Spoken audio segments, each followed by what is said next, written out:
বেগম খালেদা জিয়া ফেনীর মানুষের যেমন অহংকার গর্ব, ঠিক তেমনিভাবে সারা বাংলাদেশের মানুষ বেগম খালেদা জিয়াকে নিয়ে গর্ব করে, অহংকার করে। তিনি একজন অহংকার করার মতো নেত্রী, এদেশের নেত্রী, গণতন্ত্রের নেত্রী, স্বাধীনতা, সার্বভৌমত্ব, গণতন্ত্র রক্ষায় তিনি কখনো কোনো অপশক্তির সঙ্গে উনি হাত মিলাননি, আপোষ করেননি। আজকে বেগম জিয়াকে ফেনীকে আমরা পেয়েছি।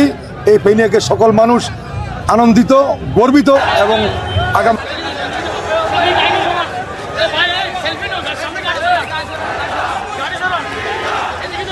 নেত্রী বেগম খালেদা জিয়া ফেনী 1 আসন থেকে নির্বাচনে মনোনয়ন পেয়েছেন, এই খবরে সারা জেলার মানুষ আজকে উচ্ছ্বসিত এবং এটা একটা symbol of democracy. Khaleda Zia নির্বাচন করছে, এটা সারা দেশে বিএনপির প্রত্যেকটা আসনে এটার প্রভাব পড়বে। আমরা চাই এই নির্বাচনে আমরা খালেদা জিয়াকে সামনে রেখেই আমরা সারা দেশেই বিএনপির সমস্ত ভোটের উপরে এর প্রভাব পড়বে ইনশাল্লাহ।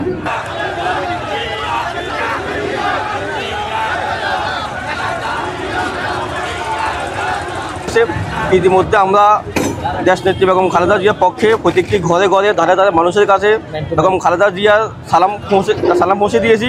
দান শীষের পক্ষে আমরা ভোট চেয়েছি। এখন সাধারণ মানুষ আমাদের সাথে এখন একত্রতা প্রকাশ করেছে এবং খালেদা জিয়া আমাদেরকে এখানে নির্বাচিত করার জন্য সবাই আমরা ঐক্যবদ্ধ হয়েছি ইনশাল্লাহ।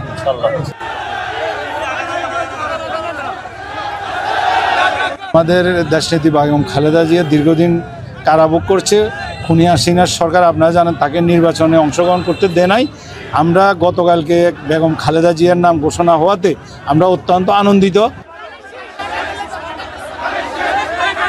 খালেদা জিয়া উনি এখান থেকে নির্বাচন করবেন।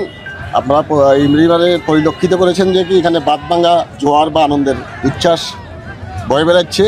ইনশাআল্লাহ আমরা সবাই প্রতি ঘরে ঘরে যাব, ঘরে ঘরে যেয়ে বেগম খালেদা জিয়ার পক্ষে আমরা সালাম পৌঁছে দেবো এবং বিএনপির পক্ষে প্রার্থনা করবো ইনশাআল্লাহ অতীতের থেকেও উনি বিপুল ভোটের ব্যবধানে এই আসন থেকে নির্বাচিত হবেন এবং আগামীতে